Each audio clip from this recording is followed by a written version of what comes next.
한 주 잘 보내셨죠? 예, 오늘은 11, 12월 과정 4주차 지난 시간입니다. 그래서 영어치 부동산 투자론에서 살펴보도록 하겠습니다. 교재는 265페이지예요. 265페이지 전 6장 부동산 투자론이다 소개도인데, 예, 이분도 굉장히 중요한 본입니다. 달리 중요한 게 아니라 우리 시험에 그만큼 출제 문헌수가 많기 때문이다 할 수 있겠습니다. 그래서 최근 5개월 동안 투자론 이 영역 관련해서 우리 시험에서는 적게는 6문제에서 많게는 8문제 이렇게 출제된 영역이에요. 지난 시험도 7문제 출제가 되었고, 여름실 이번 30일의 자격시험에도 7문제는 출제가 될 것이다, 이렇게 예상된 영역입니다. 사실 부동산 개론이다 이 과목 총 몇 문제입니까? 40문제잖아요. 40문제 중에서 7문제, 8문제 이렇게 출제하면 20%의 비중을 차지하는 부분이에요. 굉장히 출제문서 많은 부분이다라는 겁니다. 또한 앞으로 여러분이 또 공부하시면 아시겠지만, 이제 부동산 개론 이 과목에서 가장 어렵게 느끼는 게 바로 투자론이에요. 그렇기 때문에 우리는 한 번에 더 반복 학습을 해야 된다, 이런 취지에서 11월 과정부터 다루게 되는 부분이다 생각하시고 잘 듣고 이해하시려고 노력을 좀 해보시기 바라겠습니다. 절대 집에 가시면 안 되는 거예요. 예, 자, 우리 교재는 1장부터 6장까지 6개 장으로 구성이 되어 있습니다. 1절은 부동산 투자와 투기에 대해서, 2절은 위험과 수익에 대해서, 3절은 포트폴리오 이론, 4절은 화폐 시장 가치, 5절은 현금 예측 및 분석, 6절은 타당성 분석이다. 이렇게 해서 총 6개의 절로 구성이 되어 있어요. 그 중에 본 11, 12월에서는 1절, 2절 중심으로 살펴드린다, 이렇게 생각하시면 되겠습니다. 자, 그럼 여름교재 265페이지 1절 부동산 투자와 투기다 나와 있죠? 1번 챕터 부동산 투자, 여기서부터 하나씩 살펴보도록 하겠습니다. 자, 칠판 보시기 바랍니다. 우리가 이런 예를 한번 들어봅시다. 내가 현재 10억을 가지고 있습니다. 10억을 가지고 여러 가지 어때요? 경쟁을 할 수가 있다라는 거죠. 먼저 가지고 있는 10억을 가지고 명품 가구를 살 수도 있다라는 이야기예요. 또 명품 핸드백 살 수도 있겠죠. 뭐 때문입니까? 옆 사람에게 자랑하기 위해서다. 자, 예, 이럴 수도 있겠죠. 다음 또 이제 내가 가지고 있는 10억을 가지고 A 회사에 주식을 취득을 한다라는 이야기예요. 뭐 때문에 주식을 취득해서 1년 동안 보유한다라면 2억 원의 수익이 기대되기 때문이다. 그래서 기대되는 수익 2억을 얻기 위함이다라는 겁니다. 또 이럴 수도 있겠죠. 자, 10억을 가지고 임대용 부동산을 취득을 한다라는 이야기예요. 처음 임대용 부동산을 취득해서 1년 동안 임대업을 하고자 한다는 겁니다. 뭐 때문에? 역시 이제 2억 원의 수익이 기대되기 때문이다라는 겁니다. 이처럼 이제 여러 가지 경쟁을 할 수가 있다라는 겁니다. 이걸 우리가 이제 문장으로 한번 만들어 보자라는 겁니다. 자, 먼저 1번 케이스예요. 1번 케이스는 10억을 가지고 명품 가구 또는 명품 핸드백 내가 현재 사는 거잖아요. 그죠? 따라서 1번 이 사례는 현재 소비하는 행위다 할 수 있겠죠. 근데 이처럼 현재 소비하는 행위는 확실합니까? 불확실합니까? 확실하다 할 수 있겠죠. 근데 1번 이 같은 경우에는 확실한 현재의 소비다라는 것, 또는 현재의 지출이다 할 수 있겠죠. 그렇지만 2번, 3번 이 같은 경우에는 현재 소비한 행위는 아니란 이야기예요. 아니다. 뭐 때문입니까? 기대되는 수익 2억을 얻기 위함이다라는 거죠. 지금 기대되는 수익 2억을 얻기 위함이란 이야기야. 그럼 자, 이때 2억 이 자체는 기대된다 뿐이지 반드시 달성된다는 보장은 있어요, 없어요? 없다라는 이야기예요. 우리는 확실합니까? 불확실합니까? 불확실하다 할 수 있겠죠. 그럼 불확실한 미래의 수익을 추구한다 할 수 있겠지요. 그래서 2번, 3번 이 같은 케이스는 확실한 현재 소비를 희생시키겠다는 이야기예요. 뭐 때문에? 불확실한 미래의 수익을 추구하기 위함이다라는 겁니다. 자, 이처럼 확실한 현재 소비를 희생한 대가로 인해서 불확실한 미래의 수익을 추구하는 행위를 가리켜서 우리가 투자 이렇게 표현하는 겁니다. 이제 용어부터 잘 정리합시다. 투자는 것은 확실한 현재 소비를 희생한다 그랬지요. 뭐 때문에? 불확실한 미래 수익을 추구하기 위함이다라는 겁니다. 그럼 자, 1번 이 케이스 보세요. 1번 이 케이스는 투자다 할 수 있어요, 없어요? 없죠? 1번 이 케이스는 현재 소비한 행위, 현재 지출한 행위다 할 수 있겠네요. 그렇지만 2번, 3번 이 케이스는 어때? 이 케이스는 투자다 할 수 있겠죠. 2번, 3번 이 케이스는 투자의 사례가 되는 것이다. 이렇게 보시면 되겠어요. 그럼 근본적으로 이처럼 투자는 어때? 불확실성이 내포가 되어 있다라는 겁니다. 결국 2억 이 자체는 기대된다 뿐이지 반드시 달성 보장은 없다라는 이야기예요. 그리고 기대했던 수익 자체가 어때? 달성되지 아니할 가능성이 있다는 이야기예요. 좀 예상한 결과와 시험의 결과가 달라질 가능성이 있다. 이걸 가리켜서 우리가 위험이다 이렇게 표현하는 겁니다. 위험. 그럼 위험은 뭐 때문에 쌉니까? 미래가 불확실하기 때문이다. 이렇게 보시면 됩니다. 미래가 불확실하기 때문이라서 미래 불확실성 여기서 연유되고 있다는 겁니다. 그래서 이처럼 투자에는 어때? 위험이 따르고 있다. 이 사실 알 수 있겠지요. 그래서 위험이 없는 투자는 진정한 의미의 투자다 할 수가 없다라는 이야기예요. 투자에는 위험이 따르고 있다. 이렇게 보시면 되겠어요. 자, 그럼 이 어떤 위험에 대한 대가를 바라겠죠. 위험에 대한 대가로 나타나는 게 바로 뭡니까? 수익이다. 이렇게 생각하시면 되겠습니다. 그때 위험이 크면 클수록 어때? 더 많은 수익을 어때? 바라게 되는 것이다 할 수 있겠지요. 그래서 위험과 수익 관계는 어떤 관계가 있습니까? 비례 관계에 있다는 겁니다. 참 위험과 수익 관계가 비례 관계에 있다. 이걸 가리켜서 우리가 흔히 위험, 수익의 상쇄 관계다. 이렇게 표현합니다.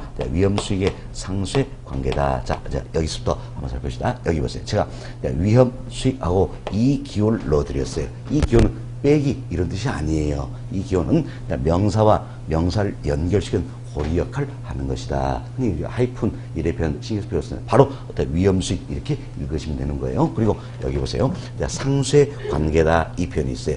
상쇄 관계다 이 표현은 뭡니까? 뭔가 여기서요 안 좋은 게 있으면 좋은 게 나와서 어때? 이걸 없애버린다 이런 뜻이 상쇄한다 이런 의미잖아요. 그래서 일반적으로 상쇄 관계에서는 반비례 관계를 의미하는 거예요. 그러나 위험 수익의 상쇄 관계만큼은 어때? 내용이 달라진다는 이야기예요. 사실 위험이 어때? 이처럼 커지면 커질수록 좋아요 안 좋아요? 안 좋잖아요. 이걸 어때? 수익으로 상쇄시킨다 이런 뜻이에요. 따라서 위험 수익의 상쇄 관계다. 이것만큼은 반비례 관계입니까? 비례 관계입니까? 비례 관계에 있다 할 수 있겠지요. 그래서 일반 전상하고 다르기 때문에 간혹 우리 시험 출제의 대상이 되고 있는 부분이다 생각하시고, 자, 위험 수익의 상쇄 관계다. 이건 기록 뭘 이야기합니까? 위험과 수익 관계는 어떤 관계에 있다? 비례 관계에 있다. 이렇게 잘 이해하셔야 됩니다. 자, 위험 수익의 상쇄 관계라는 것은 위험과 수익 관계가 어때? 비례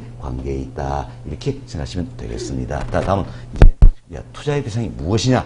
여기에 따라서 또 구분이 되는 거예요. 자, 여기 보세요. 2번 이 사례는 투자의 대상이 뭡니까? 주식이다 할 수 있겠지요. 그래서 이 같은 경우를 우리가 이제 주식 투자다 이렇게 표현을 해볼 수 있겠죠. 반면 3번 이 사례는 투자의 대상이 뭡니까? 부동산이잖아요. 좀 투자의 대상이 부동산인 경우 이때를 가리켜서 어떤 우리가 부동산 투자다 이렇게 보시면 되겠습니다. 그리고 부동산 투자는 투자의 대상이 어때? 부동산인 경우다 이렇게 생각하시면 되겠지요. 이때 부동산 투자는 3단계 과정에서 이루어진다는 겁니다. 먼저 이 사례 보세요. 그러니까 먼저 어때? 임대용 부동산을 취득을 해야 되겠지요.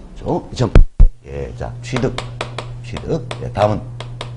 다음은 어떤 이제 임대업을 하는 거죠. 임대업이란 운용의 과정이 내포된다라는 겁니다. 운용의 과정이 운영 편한데 신경 쓸 필요 없습니다. 그래서 이제 가장 대표되는 운용 뭡니까? 바로 임대업이다 할 수 있겠죠. 뭐 때문입니까?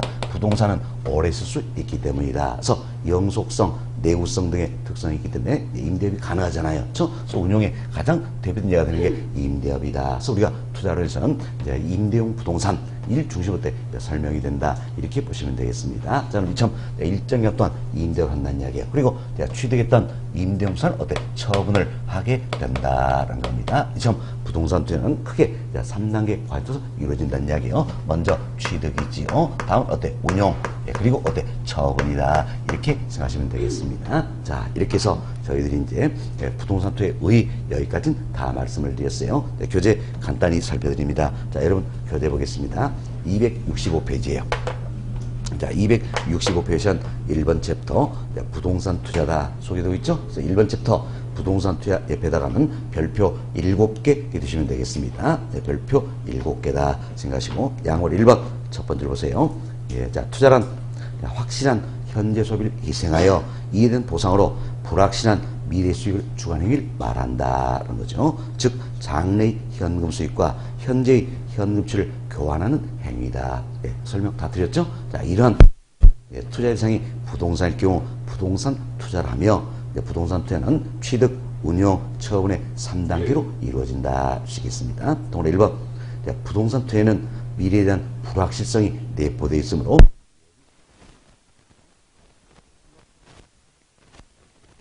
위험이 클수록 투자자가 바라는 수익이 또 커진다. 따라서 위험과 수익은 어떤 관계? 비례 관계에 있다는 겁니다. 이를 위험 수익의 상수의 관계를 한다는 겁니다. 자, 이렇게 해서 우리 다 설명드렸고, 다음 여기 보세요. 이것은 부동산 투자에도 여러 가지 장점과 단점이 있다는 이야기예요. 여기 대해서 살펴보도록 하겠습니다. 자, 여기 봅시다. 부동산 투자는 취득, 운용, 처분의 과정을 거친다 했습니다. 그럼 참 운용의 과정을 통해서 얻을 수 있는 이득이 있다라는 이야기예요. 자, 1. 그래서 우리가 소득 이득이다 이렇게 표현합니다. 소득 이득이다라는 이야기야. 대표로 우리 임대문 했으니까 임대료 들어볼 수 있겠죠. 다음 처분의 과정을 통해서 얻을 수 있는 이득이 있더라는 이야기야. 1. 그래서 우리가 자본 이득이다 이렇게 표현합니다. 자본 이득이다. 사실 처분의 과정에서 얻을 수 있는 이득이 뭡니까? 양도 차익, 매매 차익이잖아요. 이걸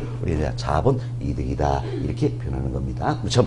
부동산 투자는 운용의 과정이 내포되어 있기 때문에 자본 이득뿐만이 아니라 소득 이득까지도 얻어볼 수 있다는 이야기예요. 참 자본 이득뿐만 아니라 소득 이득까지 얻어볼 수 있기 때문에 다른 투자 대상에 비해서 그래서 수익성이 높다 할 수 있겠죠. 참 수익성이 높다는 건 뭔가 하나의 장점이 되는 것이다 이렇게 생각하시면 되겠습니다. 다음 부동산은 물리적으로 안정적인 투자성이 되는 겁니다. 사실 부동산은 도난이나 멸실의 위험이 거의 없잖아요. 그렇죠? 예, 물론 화재가 발생하거나 태풍, 지진, 해일, 자연재해가 일어난다면 예외가 되겠죠. 예, 자, 도난이나 멸실이 거의 없다 이런 측면에서 부동산은 다른 투자 대상에서 안전성도 높다 할 수 있겠습니다. 이도 어떤 하나의 장점이 되는 것이다라는 겁니다. 다음 부동산 투자를 통해서 우리가 절세 효과를 얻을 수가 있다라는 겁니다. 세금을 줄여볼 수가 있다라는 이야기예요. 자, 여기 보세요. 우리가 운용의 과정을 통해서 얻을 수 있는 이득이 소득 이득이라고 했지요. 그럼 여튼 소득 이득에 대한 세금 내야 돼, 안 내야 돼요? 내야 되겠지요. 그렇죠? 자, 이 세금을 우리가 뭐로 표현하냐? 소득 이득은 흔히 영업 소득이다. 이런 의미에서 이러면서 운용에 따른 소득 이득에 대한 세금을 뭡니까? 영업 소득세 이렇게 표현을 하고 있는 겁니다. 학자들이 소득 이득은 영업 소득에서 영업 소득세 이렇게 이름을 붙여놨어요. 우리가 영업 소득세 이걸 산정한다는 이야기예요. 산정할 때 항상 세금 산정할 때는 뭐 필요합니까? 과세 대상 소득. 과표를 먼저 결정을 해야 되겠지요. 그래서 우리가 순영업소득을 기준으로 한번 해보자라는 이야기예요. 자, 여기 보세요. 순영업소득이라는 게 있습니다. 자, 이는 앞으로도 우리가 다 배우게 될 거예요. 순수히 영업을 통해서 벌어들인 소득이라는 이야기예요. 순영업소득을 기준한다면 이때 대체 충당금이라는 게 있습니다. 대체 충당금은 더해 준다라는 겁니다. 더해주고 다음 이자 지불액과 감가상각비 이 둘은 빼주는 겁니다. 이자지불액 감가상각비는 빼준다. 자, 이렇게 해서 과세 대상소득이 산정이 되는 겁니다. 자, 이것은 과세 대상소득 여기에 세율을 곱해주면 세금이 산정이 되겠죠. 이 세금을 뭐라고 표현했습니까? 영업소득세다 이렇게 표현을 했다라는 겁니다. 자, 그럼 여기 보세요. 순영업소득에 대체충당금은 더해졌죠. 예, 이자지불액과 감가상각비는 빼줬다는 이야기예요. 자, 그럼 우리가 이제 이런 생각이죠. 이 같은 A라는 임대부산을 내가 취득을 한다는 이야기예요. 그럼 취득하는데 워낙 고가의 상품이니까 내 돈만으로 취득하는 게 어렵겠죠? 그래서 은행부터 내가 대출을 받았다는 이야기예요. 그럼 대출 받고 1년 동안 이자 지불한 금액이 있다는 이야기예요. 1년 동안 이자 지불한 금액, 이게 바로 뭡니까? 이자 지불액이다. 이 부분이에요. 자, 다음은 이제 자, 임대용 부동산이다. 자, 이는 어때? 이제 감가상각의 자산이 되겠죠? 네, 따라서 1년치 감가상각비가 있다는 이야기예요. 1년치 감가상각비 이걸 빼주겠다라는 이야기. 그럼 자, 보세요. 이자 지불액과 감가상각비를 어때? 빼주겠다라는 이야기야. 사실 이들은 세법상 비용으로 인정이 되는 부분이에요. 그럼 세법상 비용으로 인정이 되는 부분이기 때문에 과세 대상소득 제외가 되는 거예요. 그럼 제외되는데 순영업소 산정한 이 과정까지는 이자 지불의 감가상각비 공제가 안 됐어요. 그래서 우리가 과세상소 산정하면서 이자 지불액과 감가상각비를 어때? 빼준다는 이야기예요. 그럼 자, 보세요. 이자 지불액 감가상각비 여기에 해당하는 금액만큼 어때? 과세 대상 소득이 어때? 줄어든다. 할 수 있겠지요. 줄어든다. 그럼 과세 대상 소득이 줄어들면 동일한 세율이 정해도 영업소득세 세금이 어때? 줄어든다. 할 수 있겠지요. 그래서 절세 효과를 얻을 수 있는 것이다. 이렇게 생각하시면 되겠습니다. 처럼 이자 지불액 그리고 감가상각비 이들은 세법상 비용으로 인정이 된다. 그래서 과세 대상소에서 제외가 된다는 이야기예요. 따라서 세금을 줄 수 있는 절세 효과 얻을 수 있다. 이렇게 생각하시면 되겠습니다. 됐습니다. 그리고 오늘은 이 플로차트 어때? 여러분이 보는 것으로 만족하시면 되는 겁니다. 앉아있고 1, 2월, 3, 4월 이때 쓰면 어때? 제가 다 외우자 그럴 겁니다. 외우자. 그래서 어때? 이 영업소득세 계산대 10초 만에 답이 나와야 돼요.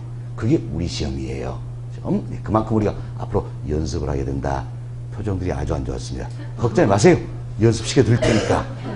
걱정 필요 없다 생각하시고 오늘은 보는 걸로 만족하시면 되겠다는 이야기예요. 그래서 우리가 이제 이것도 이제 첫 글자다 가지고 이렇게 기억하고 할 겁니다. 자, 그래서 순대 이감이다라는 이야기. 순대 이감이다. 이렇게 생각하시면 되겠어요. 순대 너무너무 맛있잖아요.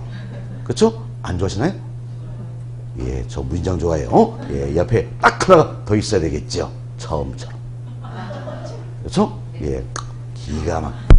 하여튼 순대 이감이다 생각하시고 순영업소득에 대체 중단금 더해지고 이자 지불에 감가상각비는 빼준다는 이야기예요. 그래서 과세 대상 산정되고 세율 곱해주는 영업소득세 산정이 된다. 좋습니다. 다음 지금까지 저희는 운용의 과정을 통한 소득 이득에 대한 세금이었어요. 그래서 다음은 여기서 이제 처분의 과정을 통해서 얻을 수 있는 뭡니까? 자본 이득이지요. 그럼 자본 이득에 대한 세금이 있다는 이야기예요. 그럼 자본 이득에 대한 세금 사실 뭡니까? 양도차익, 매매차익 세금이죠. 쉽게 생각하면 양도소득세예요. 양도소득세. 이처럼 양도소득세다. 이걸 학자들이 이름을 어떻게 붙였느냐? 자본 이득에 대한 세금이라 그래서 자본 이득세 이렇게 이름을 붙여놨다 뿐이에요. 그래서 앞으로 우리 자본 이득세 이 표현하면 자본 이득에 대한 세금이다. 그리고 뭘 생각하면 되겠어요? 양도소득세 이걸 생각하면 되겠다는 겁니다. 그럼 여하튼 양도소득세도요. 양도소득세도 경우에 따라서는 비과세 되는 경우가 있잖아요. 그렇죠?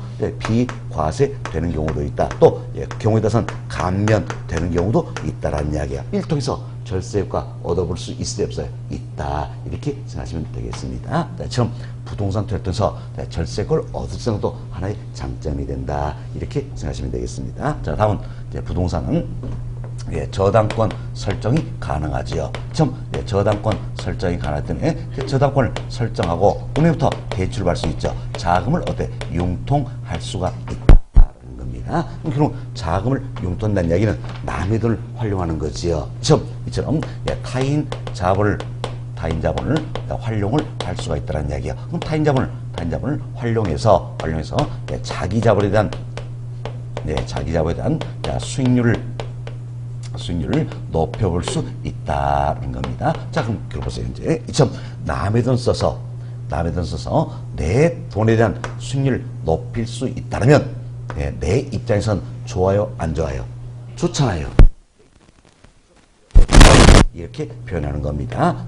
내 입장에선 좋다. 그래서 이렇게 표현해요. 우리 지난주에도 외부 효과에 대해서 살펴드렸죠.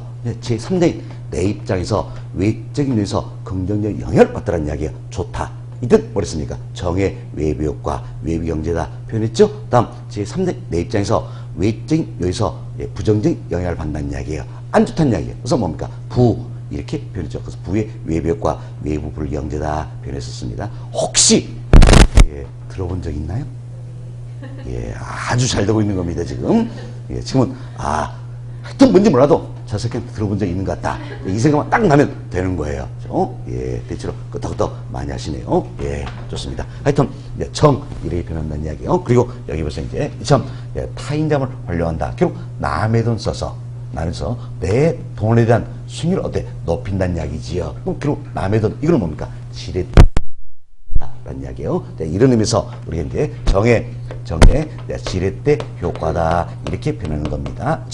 정의 지렛대 효과를 기대할 수 있다는 것도 하나의 장점이 되는 것이다 이렇게 생각하시면 되겠습니다. 자, 다음 이제 부동산은 3차원의 입지형으로 구성이 되어 있지요. 그래서 부동산에 투자한다는 이야기는 결국 3차원의 입체 공간을 활용을 하는 것이다. 공간 활용이 가능한 것도 하나의 장점이 된다 할 수 있겠습니다. 다음 또 우리 이 문도 살펴봅시다. 자, 인플레이션이라는 게 있어요. 줄여서 우리가 흔히 인플레 이렇게 표현하는데, 자, 인플레이션은 물가가 지속적으로 상승해서 그래서 인플레이션 한마디 표현은 물가 상승이다 이렇게 생각하시면 되겠습니다. 한마디 표현은 물가 상승이다 이렇게 생각하시면 되겠습니다. 자, 그럼 인플레가 심하면 심할수록 물가는 더 상승하겠죠. 이래서 자, 돈의 가치, 화폐 가치는 자, 상승을 하락할까요? 하락하겠지요. 물가 상승할수록 돈의 가치는 떨어지는 얘기예요. 화폐 가치가 하락한다는 얘기예요.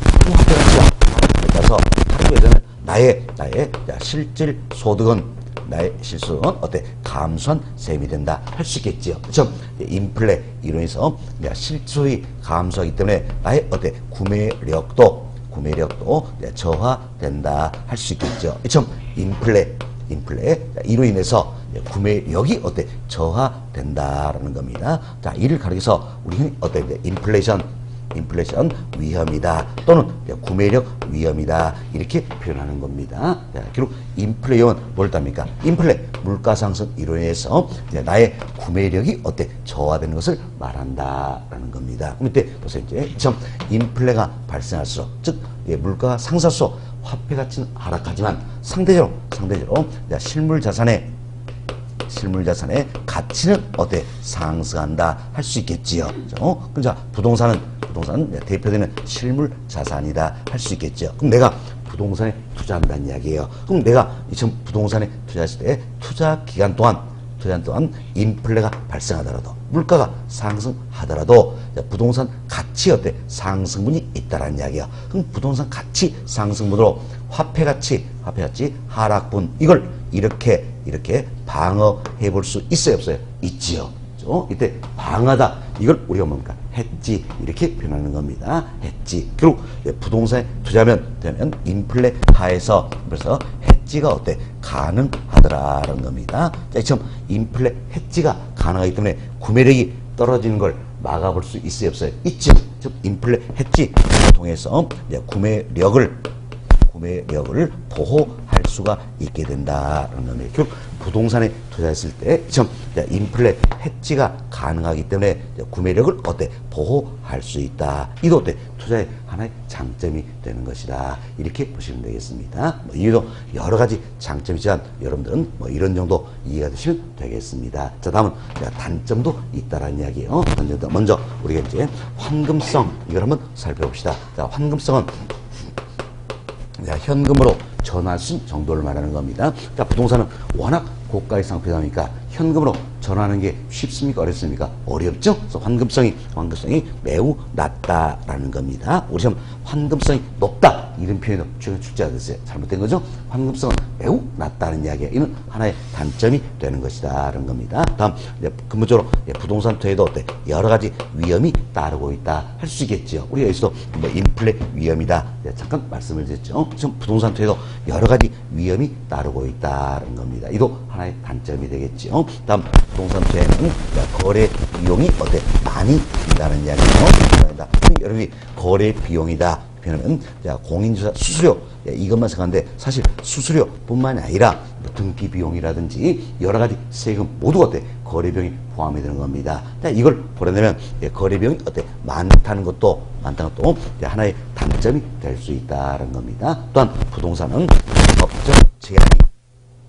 법적 제한이 많다는 이야기. 법적 제한이 많다는 것도 하나의 단점이 되겠죠. 다음 정보 취득하는 게 쉽습니까? 그렇습니까? 어렵죠. 이것도 하나의 단점이 된다. 사실 부동산 시장에서는 내가 거래한 내용을 알리려고 합니까? 안 합니까? 안 한다냐 안 한다. 그럼 정보를 취득하는 게 쉬워요, 어려워요? 어렵다. 이도 하나의 단점이 된다. 뭐 기타 여러 가지 단점도 있다. 이렇게 생각하시면 되겠습니다. 자, 이렇게 해서 저희 이제 부동산 투자의 장점, 단점 살펴드렸다는 겁니다. 자, 이 내용 교재 통해서 반복습 하시도록 하겠습니다. 자, 여러분 교재 봅시다.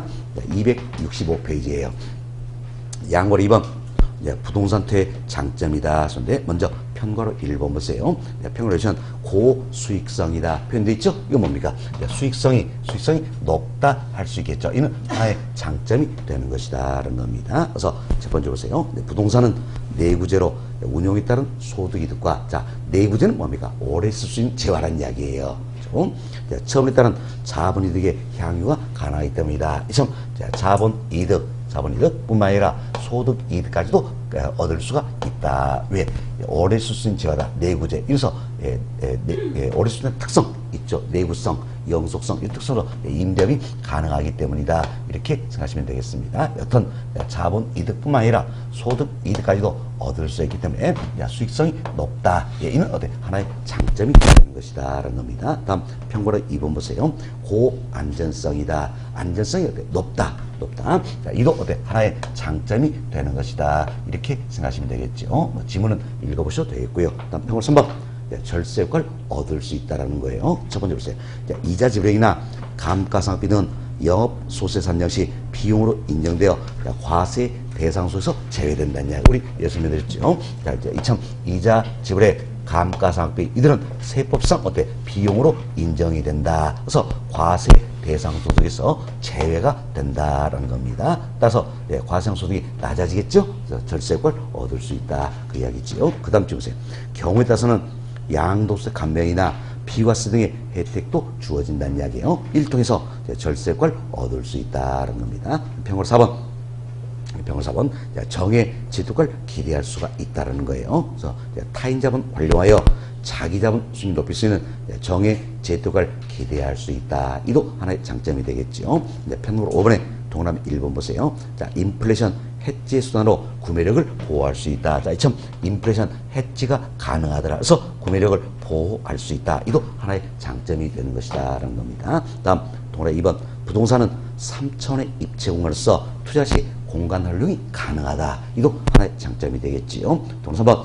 저당권 설정으로 되는 자금 융통이 가능하다. 이도 하나의 장점이 된다. 기타 여러 가지 것들이 있다. 이렇게 생각하시면 되겠습니다. 자, 그리고 그 아래 보충해서 박스를 보세요. 박스를 보시면 소득이득과 자본이득이다 나와 있죠. 우리가 여기 설명드린 내용이요.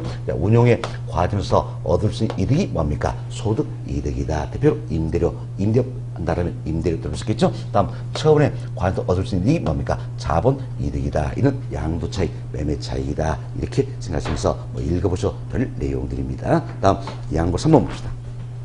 양보 3번 보시면 단점입니다. 먼저 편과로 1번 보세요. 저환금성, 저유동성 나와 있죠. 우리 집에서는 같은 의미로 보셔도 되는 겁니다.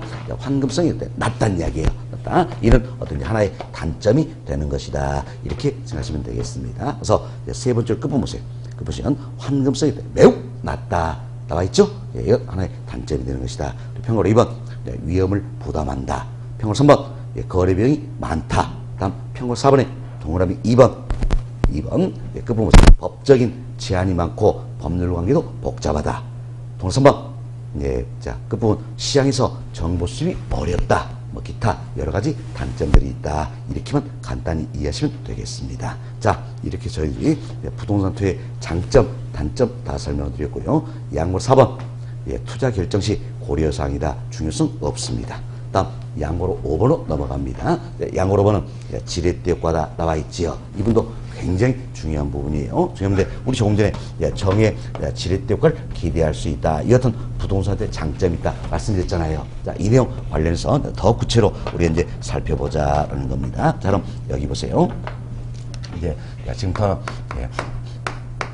지렛대 효과다 이런 이야기인데, 지렛대 효과를 다른 말로 우리가 레버리지 효과다 또는 손익 확대 효과다, 이렇게도 표현을 하고 있다는 겁니다. 다음 지렛대 효과 의미부터 살펴보도록 하겠습니다. 자, 먼저 우리가 이런 예를 한번 들어보자는 겁니다. 자, 여기 보세요. 여기에 좀 큰 바위가 있다는 이야기예요.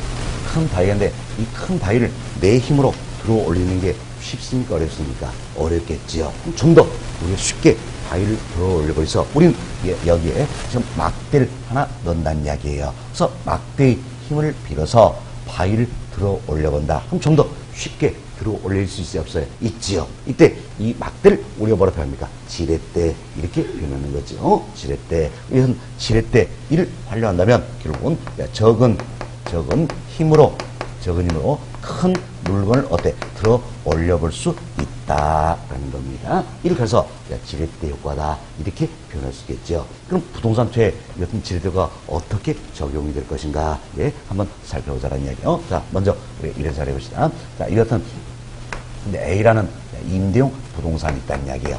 A라는 임대용산을 취득하기 위해서 총 10억이 필요하다는 이야기에서 우리가 총 투자액이다 또는 총 자본이다 표현하는데, 총 자본은 크게 두 가지로 구성되겠죠. 내 돈과 남의 돈. 내 돈은 뭡니까? 자기 자본. 이 자기 자본을 다른 말로 우리가 이제 지분 이렇게 표현하는 겁니다. 지거라 그래서 지분 표현하고, 다음 타인 자본이 있죠. 타인 자본, 남의 돈이죠. 부동산 투자에서 타인 자본을 조달하는 가장 대표적인 방법이 저당입니다. 저당, 여러분이 저당이다 이래 보니까 굉장히 낯선 개념이 될 거예요. 저당은 뭡니까? 부동산을 담보로 해서 자금을 융통하는 기법을 우리가 저당 이렇게 표현한다는 겁니다. 저당. 그래서 여러분이 영어로 많이 들어보셨을 거예요. 모기지. 모기집이 아니에요.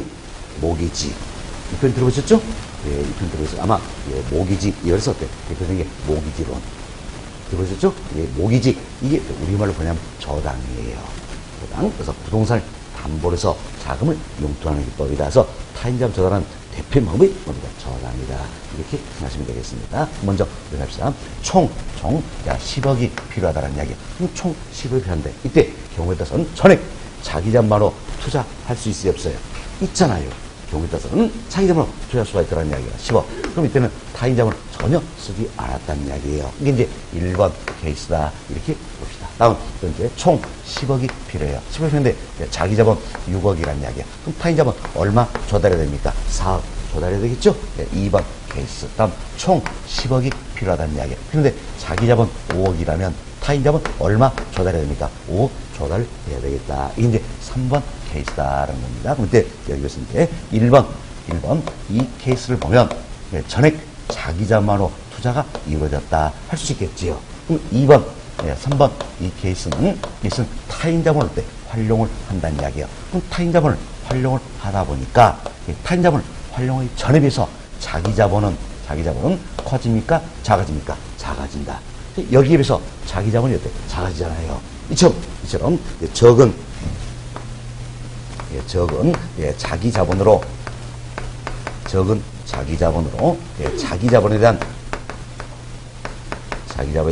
수익률을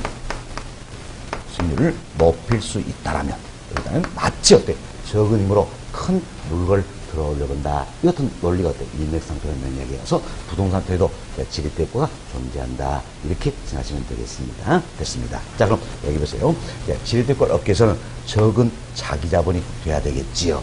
그럼 적은 자기 자본이 되기 위해서는 반드시 어떻습니까? 타인 자본을 활용을 해야 된다는 겁니다. 타인 자본을 활용해서 부동산 투자에서도 타인 자본을 활용 방법들이 여러 가지가 있습니다. 먼저 저당권 설정이 가능하죠?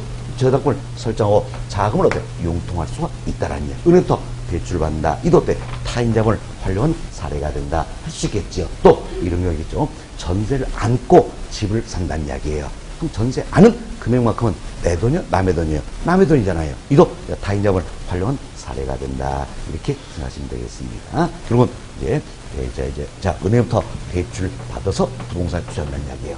또 전세를 갖고 내가 집을 샀는데 모두가 지렛대과를 활용하는 사례가 된다. 할 수 있겠지요. 왜? 타인자본을 활용을 했기 때문이다. 라는 겁니다. 참, 타인자본을 활용을 해야 된다. 자, 그럼 여기 보세요. 이제 1번 이 사례는 타인자본을 전혀 쓰지 않았어요. 전혀 쓰지 않고 전액 자기 엄마로 투자 이러기 때문에 이는 지렛대과를 기대한 사례다. 할 수 있어요? 없어요? 없다라는 거지요. 그럼 1번은 지렛대과 기대한 사례 할 수가 없다라는 이야기예요. 자, 2번, 3번, 이 같은 경우에는 어때? 타인자본을 활용을 했죠? 타인자본을 활용을 하다 보니까 자기 자본 어때? 적어지더라라는 겁니다. 그래서 2번, 3번 어때? 지렛대과를 기대한 사례다. 할 수 있겠지요. 이처럼 지렛대과 기선 반드시 타인자본을 활용을 해야 된다는 겁니다. 이처럼 타인자본을 활용하다 보면 어때? 원금 상환, 이자 지불이 이루어져야 되겠지요. 그렇지만 제때 원금 상환, 이자 지불이 이루어지지 않을 가능성이 있다는 이야기. 결국 채무불이행 가능성이 있다는 겁니다. 이걸 그래서 우리가 금융적 위험이다. 이렇게 표현하는 겁니다. 결국 금융적 위험은 언제 발생합니까? 타인자본을 활용해서 있다는 이야기예요. 자, 여기 보세요. 타인자본을 전혀 쓰지 않았어요. 이때는 원금 상환, 이자 지불할 필요가 있어요? 없어요? 없죠? 금융적 위험은 없다는 이야기예요. 그러니까 그렇지만 타인자본을 활용을 하다 보면 금융적 위험 어때? 따르게 되는 것이다. 라는 겁니다. 타인자본을 많이 쓰면 많을수록 그만큼 어때? 금융적 위험도 어때? 커진다. 이런 걸 알 수 있다. 생각하시면 되겠습니다. 자, 보세요. 우리가 지렛대과로 해서는 반드시 타인자본을 활용을 해야 된다 그랬지요. 그래서 금융적 위험이 어때? 따르고 있다라는 이야기여서 지렛대과는 근본적으로 위험을 낮추는 이런 기법이 아니라는 이야기예요. 금융적 위험이다. 그 위험을 어때? 부담하는 행위다. 이렇게 보셔야 되겠습니다. 그리고 목적은 어디에서 것인가? 처음 타인자본을 활용해서 자기자본 수익률을 어디 높여보자. 여기에 목적이 있는 것이다. 라는 겁니다. 자, 여기 보시면 2번, 3번 이는 어때? 타인자본을 활용을 했잖아요. 지렛대과를 기대했다는 이야기예요. 처음 타인자본을 활용을 하더라도 총 자본은 10억으로 어때? 똑같잖아요. 총 자본 10억 똑같으니까 2번, 3번 어때? 총 자본의 수익률 똑같을 거라는 이야기예요. 그래서 지렛대과의 목적은 총 자본 수익을 높이는 게 아니라는 이야기예요. 뭘 높이는 겁니까? 자기 자본 수익을 높이는 데 있다. 쉽게 생각하세요. 남의 돈 써서 내 돈에 대한 수익 높이는 데 목적이 있는 것이다. 이렇게 생각하시면 되겠습니다. 자, 이렇게 해서 여기 지렛대과의 우위를 다 말씀드렸어요. 자, 세 가지 조심하셔야 됩니다. 자, 지렛대과를 얻기 위해서는 반드시 타인자본을 활용을 해야 된다. 타인자본을 전혀 쓰지 않았다면 이는 지렛대과를 기대한 사례라 할 수가 없다라는 이야기예요. 자, 다음은 지렛대과는 근본적으로 금융적 위험이다. 일단 위험을 부담하는 행위라는 이야기예요. 위험을 낮춘 기법이 아니라는 이야기예요. 위험을 부담하는 행위다 생각하시고 목적은 어디에 있습니까? 총자본 수익을 높이는 게 아니라는 이야기예요. 뭘 높이는 게 있다? 자기 자본 수익을 높이는 데 목적이 있다. 결국 내 돈에 대한 수익을 높이는 데 목적이 있다. 이렇게 생각하시면 되겠습니다. 자, 다음 이 같은 지렛대과의 종류도 크게 세 가지가 있다는 건데, 자, 먼저 우리 이제 근리서 용어부터 정리합시다. 여기 보세요.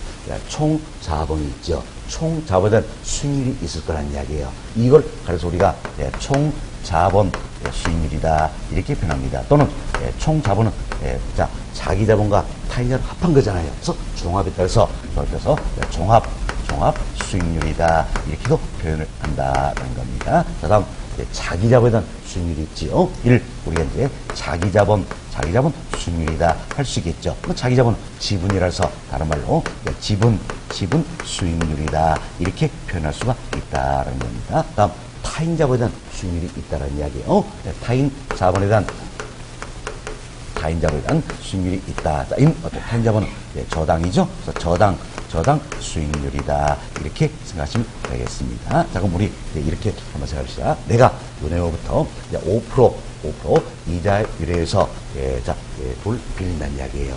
그럼 자, 은행 입장에서는 5% 이자 받겠죠? 5% 자체가 은행 입장에서는 뭡니까? 수익률이 되는 거지요. 반면 이때 5%는 내 입장에서 생각한다면 어때? 차입 이자율이다 또는 대출 이자율이다 어때 표현해 볼 수 있겠죠? 그래서 차입 이자율, 저당 수익률 같은 의미가 되는 것이다 이렇게 생각하시면 되겠습니다. 자, 그럼 이 수익률 우리가 비교를 해보자는 이야기예요. 여기 보세요. 자기자본 수익률이 있습니다. 다른 말로 지분 수익률이다 표현했죠. 다음 총 자본 수익률이 있죠. 다른 말로 종합 수익률이다. 다음 차입 이자율이 있다는 이야기예요. 다른 말로 저당 수익률이다 표현을 할 수가 있다는 이야기예요. 그때 그래서 이제 내가 5%로 빌려옵니다. 5% 빌려와서 10%의 수익률을 낸다는 이야기예요. 그리고 총 자본수익, 즉 종합수익률이 차입이자율이 저당 수익률보다 더 크더라는 이야기예요. 더 크더라. 예, 이때 이율 한번 잡아보자. 그럼 내가 버리는 걸로 빌려온 거 감당할 수 있어요, 없어요? 있잖아요.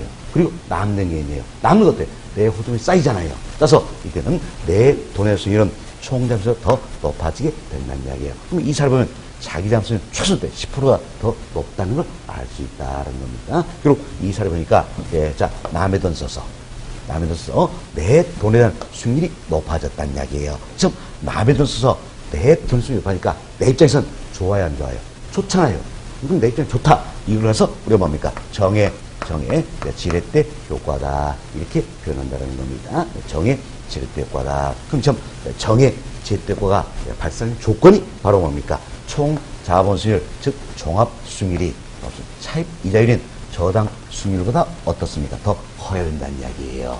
그러니까 쉽게 생각하세요. 정 나오면 내 입장에서 좋다는 거잖아요. 그럼 내 입장에 좋다는 이야기는 총 자본 수익률과 차입 이자율 뭐가 크기 때문에 총 자본 수익이 크기 때문이다. 이렇게 생각하시면 되는 겁니다. 자, 처음 정의 제도가 나타납니다. 그렇다면 이때 타인 자본을 쓰면 쓸수록 타인 자본을 많이 쓴다는 이야기는 그만큼 어때? 부채 비율이 높아진다 할 수 있겠죠. 부채 비율이 높아지면 높아질수록 내 호중에 남는 건 많아질까요, 적어질까요?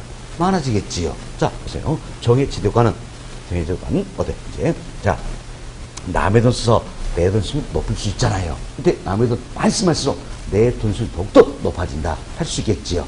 그래서 타인 자본을 쓰면 쓸수록 즉 부채율이 높아질수록 자기 자본에 대한 수익률은 더욱더 높아지게 되는 것이다 그러는 겁니다. 그렇지만 타인 자본을 쓰면 쓸수록 즉 부채율이 높아질수록 그만큼 부담에 대한 위험도 커진다는 거지요. 어떤 위험? 금융적 위험이다. 우리 배웠죠? 금융적 위험도 커지는 것이다. 라는 겁니다. 이처럼 금융적 위험도 커서 파산을 염려했기 때문에 정의 제도가 기대된 날짜도 적절하게 타인 자본을 조달해서 자기 점수를 높일 수 있는 지혜가 필요한 것이다. 이렇게 생각하시면 되겠습니다. 자, 다음 정반대 경우에요. 자, 정반대 경우 우리가 이런 생각을 해봅시다. 자, 내가 5% 빌려왔어요. 5% 빌려왔는데 3% 수익률밖에 내지 못하더라는 이야기예요. 그럼 총 자본수익 종합수익이 차입이자보다 더 낮다는 거지요. 자, 그럼 내가 버리는 걸로 빌려온 거 감당할 수 있어요, 없어요? 없잖아요. 그럼 오히려 내 호주는 나가야 되겠죠. 따라서 내 돈의 수익률은 총 자본수익보다 더 낮아지게 되는 것이다. 그럼 이 사례 보면 자기 자본수익은 어때? 3%보다 더 낮을 것이다 하는 걸 알 수 있겠죠. 그리고 이 사례는 남의 돈 써서 내 돈의 수익률이 더욱더 낮아졌다는 이야기예요. 그럼 내 입장에서는 좋아요, 안 좋아요? 안 좋잖아요. 안 좋기 때문에 이걸 가서 우리가 뭐라고 하십니까? 부의 지렛대 효과다. 이렇게 표현하는 겁니다. 부의 지렛대가. 그렇죠. 부의 지렛대 예상이 된다는 그러면 투자를 연기하는 것도 하나의 방법이 되겠죠. 또한 전액 자기 자본으로 투자 이루는 것도 하나의 방법이 되는 것이다. 이렇게 생각하시면 되겠어요. 자, 다음 여기서 이제 이점 부의 지렛대 효과가 나타나면 타인 자본을 쓰면서 즉 부채비율이 높아질수록 내 호주는 더 많이 나가겠지요. 따라서 자기 자본에 대한 수익률은 더욱더 낮아지게 된다. 이렇게 보시면 되겠습니다. 그래서 자, 여기서 이제 점 타인 자본을 쓰면서 즉 부채비율이 높아지면 높아질수록 정의 지렛대효과는 어떻습니까? 자기 자본 수익은 더욱더 상승하는 거지요. 하면 부의 지렛대효과는 자기 자본 수익은 더욱더 하락하는 것이다 하는 걸 알 수 있다는 얘기라서 손익이 어떻습니까? 확대된다 할 수 있겠죠. 좀 손이 이걸 영어로 뭡니까? 레버리지 이렇게 표현하는 겁니다. 그래서 지렛대 효과는 다른 말로 우리말 있습니다. 레버리지 효과다. 손익 확대 효과다. 이렇게도 표현한다 그랬습니다. 그래서 우리 시험도 지렛대 효과, 레버리지 효과 혼용해서 많이 쓰고 있다는 이야기예요. 같이 알아주시기 바라겠습니다. 지렛대 효과를 뭐라고 했어요? 레버리지 효과 이렇게 표현했다는 겁니다. 자, 그럼 여기서 이제 타인자문을 쓰면서 즉 부채비율이 높아지면 높아질수록 어때? 손익은 확대가 되겠죠? 그래서 지렛대 레버리지는 어때? 크게 나타난다. 이렇게 생각하시면 되겠습니다. 다음은 세 번째 케이스예요. 자, 자기 자본 수익률, 총 자본 수익률 차입이라는데 내가 5%로 빌려왔어요. 5% 빌려서 5%의 수익률을 낸다는 이야기예요. 자, 보세요. 총 자본 수익률과 차입이 같은 경우가 되겠죠? 같은 경우. 이때는 어떻습니까? 내가 버린 걸로 빌려온 감당 딱 맞다는 이야기예요. 따라서 이때는 자기 자본수익률도 총 자본수익률과 같아지게 되는 것이다. 그럼 이 케이스에 의한다면 자기 자본수익 몇 프로가 되는 겁니까? 5%가 되는 것이다. 라는 겁니다. 이를 가려서 우리 흔히 중립적 지렛대 효과다. 이렇게 표현하는 겁니다. 참, 중립적 지렛대 효과 이 같은 경우에는 타인 자본을 아무리 쓰더라도 부채비율이 높아진다 했잖아. 자기 자본수익률에 변화가 있어요, 없어요? 없죠? 자기 자본수익률은 불변이다. 이렇게 보시면 되겠습니다. 따라서 보세요. 타인 자본을 활용했다는 이야기는 지렛대를 기대했죠. 기대했지만 자기 자본수익률에 변화가 없다는 이야기는 지렛대 효과가 나타났어요? 안 나타났어요? 안 나타났다 할 수 있겠죠. 그래서 중립적 지렛대 효과를 다른 말로 우리가 영의 지렛대 효과다. 이렇게 표현한다. 참고하시면 되겠습니다. 과거에 제가 이 부분도 영의 지렛대 효과다. 이렇게 표현드렸어요. 이 표현들이 이게 맞는 말이구나. 이렇게 생각하더라고요. 그렇죠? 그래서 지금은 한글로 써드린 겁니다. 영의 지렛대 효과 이렇게 표현하기도 한다. 이 점 지렛대 효과에도 크게 세 가지가 있다는 겁니다. 정의 지렛대 효과, 부의 지렛대 효과, 중립적 지렛대 효과다. 세 가지 잘 이해하시고 여튼 부동산 투자에서는 정의 지렛대 효과를 기대할 수 있는 장점이 있는 것이다. 이렇게 생각하시면 되겠습니다. 자, 여기까지 설명드리고 교재 살펴보도록 하겠습니다. 자, 여러분 교재 봅시다. 자, 267페이지에요. 하단에 양으로 5번, 평으로 1번 첫 번째로 봅시다. 지렛대 효과는 타인 자본을 이용할 경우, 자, 지렛대 효과에서는 반드시 타인 자본을 활용을 해야 된다죠.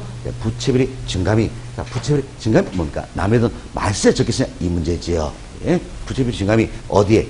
자기 자본 수익률에처럼 자기 자본 수익률에 미치는 효과를 말한다는 겁니다. 자, 레버리지 효과 또는 손익 확대 효과로도 한다는 거죠. 자, 동그라 1번 보세요. 지렛대 효과는 타인 자본 활용하여 자기 자본 수익률 또는 지분 수익률을 증대시키기 위한 것이다. 자, 지렛대 효과는 뭡니까? 반드시 타인 자본을 활용해야 되죠. 목적이 뭡니까? 자기 자본 수익률 또는 지분 수익률을 높이는 데 있다. 이렇게 생각하시면 되겠습니다. 다음 동그라 2번 보세요.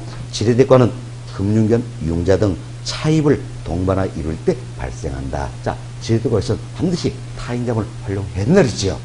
그래서 타인 자본 활용으로 지렛대 효과를 얻을 수 있지만 부담의 위험, 즉 금융적 위험도 어때? 증가한다. 그래서 지렛대 효과는 근본적으로 위험을 어때? 부담하는 행위라 그랬죠. 동그라 4번 융자를 받거나 전세를 안고 집을 샀다는 이야기예요. 모두가 타인 자본을 활용하기도 할 수 있겠죠. 그래서 지렛대 효과를 활용하는 투자의 한 방법이다. 할 수 있겠습니다. 다음 페이지 봅시다.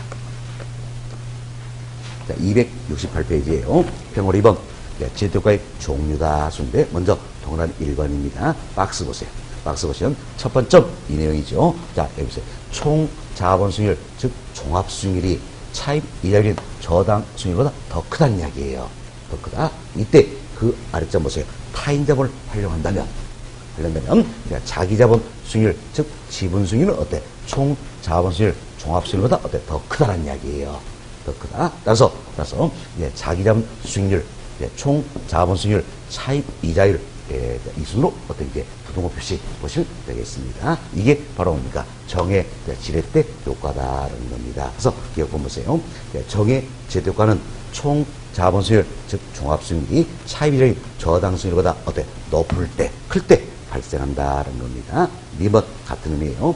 총 자본 수익률이 차입 이자율보다 더 높다는 이야기예요. 밑에 차입을 통해서 결국 타인 자본을 활용해서 정의 지렛대 효과를 얻을 수가 있다는 거죠. 2번 타인 자본을 쓰면서 스스로, 즉 부채비율이 높아지면 높아질수록 정의 제도권 효용은 어떻습니까? 자기 자본성이 더욱더 높아지는 것이다 할 수 있겠지요. 그래서 1번 정의 제도권은 이처럼 부채비율이 커지면 커질수록 자기 자본성이 어때? 상승을 말한다는 겁니다.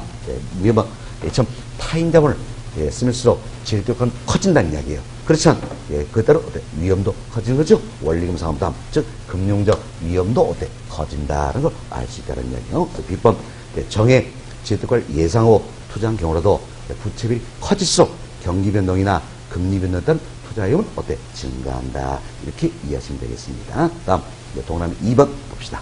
동그라미 박스를 먼저 봅시다. 첫 번째는 총 자본 수익률, 즉 종합 수익률이 차입 이자인 저당 수익률보다 더 작다는 이야기예요. 작다. 그 가르점 이때 타인 자본을 활용한다면 자기 자본 수익률, 즉 지분 수익률은 총 자본 수익률 종합 수익률보다 어때? 더 작은 결과를 초래한다는 겁니다.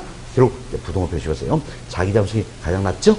다음 총 자본 수익률 차입 이자율이다. 하시면 되겠어요. 자, 기업은 타인 자본을 쓰면서록 자, 이제 부의 제대과다 이 같은 경우에는 타인 자본을 쓰면서록 즉 부채율이 높아지면 높아질수록 자기 자본수익은 더욱더 하락한다 할 수 있겠지요. 그래서 2번 부의 제대과란 부채율이 클수록 자기 자본수익이 어때? 하락하는 것을 말한다는 겁니다. 다음 동그라미 3번 봅시다. 박스 보세요. 박스 보시면 총 자본수익률 종합수익률과 차입 이자율 저당 수익률이 어때? 같다는 이야기예요. 그렇죠. 이때 타인 자본을 활용한다면 자기 자본 수익률과 총 자본 수익률이 어때? 같게 된다는 겁니다. 결국은 자, 자기 자본 수익률, 총 자본 수익률, 차입 이자율이 어때? 모두 같다라는 거지요. 이게 뭡니까? 중립적 지렛대 효과 또는 명예 지렛대 효과가 되는 것이다라는 겁니다. 그래서 기업 보세요. 참 중립적 지렛대 효과 이 같은 경우에 타인 자본을 즉 부채비율이 높아진다 하더라도 자기 자본 수익은 어때? 자, 불변 동일하다는 이야기예요. 그래서 지렛대 효과는 발생하지 않는다는 겁니다.